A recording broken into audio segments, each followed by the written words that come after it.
Привет, друзья! Меня зовут Наташа. Добро пожаловать на кухню умелой хозяйки. Готовим шикарный базиликовый соус к шашлыку, к мясу, ко вторым блюдам. Да и просто намазать на хлеб – это очень вкусно. Понравится даже тем, кто не любит базилик. Я вас уверяю, здесь идеальное сочетание продуктов. Соус получается густой и пикантный. В описании под видео указано количество ингредиентов. Помидоры я вымыла и разрезаю на небольшие кусочки. У меня с огорода разнокалиберные, большие режу на 4, а маленькие на 2 части, так, чтобы удобно было потом измельчать. Перемалывать буду в блендере, но можно, конечно же, просто помолоть и мясорубкой. Я вот так вот порционно, частями мелю и выливаю сразу в ту емкость, где буду варить соус. У меня это казан. Сладкий перец, у меня он тоже такой не совсем красивый, с огорода, разный. Я очистила от плодоножек, от семечек и нарезаю на небольшие кусочки. Очищенный помытый лук тоже следом режу на кусочки. И все это буду снова измельчать в блендере. Лук вместе с перцем. Так удобнее, он хорошо мелится в однородную кашицу.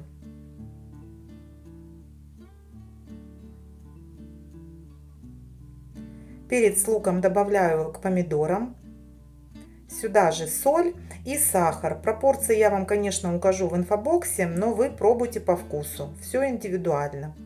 Хорошо нужно перемешать. И отправляю эту смесь на плиту. Постепенно, периодически помешивая, на среднем огне довожу до кипения. Когда помидорная смесь начала хорошо бурлить, огонь уменьшаю до минимального и варю 30-35 минут. Смотрю по загустению. Нарезаю мелко фиолетовый базилик. Он, конечно, наиболее выигрышно смотрится в соусе, но если его нет, а есть зеленый, то с ним тоже вкусно. Я пробовала. Перекладываю в миску. И также мелко нарезаю пучок свежей петрушки и пучок укропа. Всю зелень соединяю.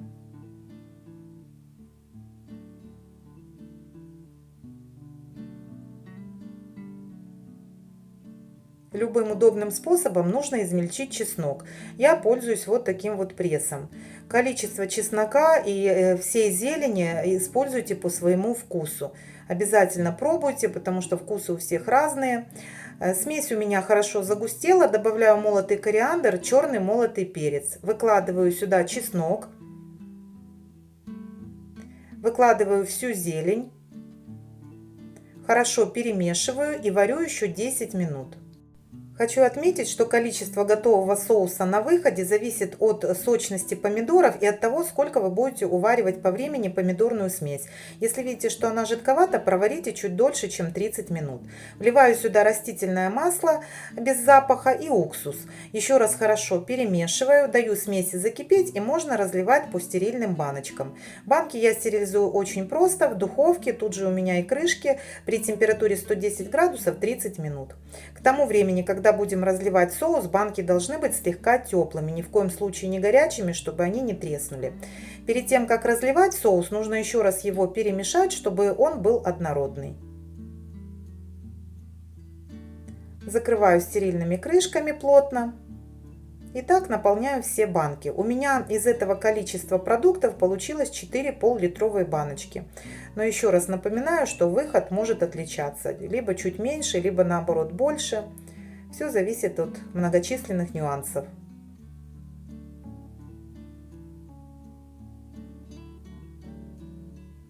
Баночки переворачиваю.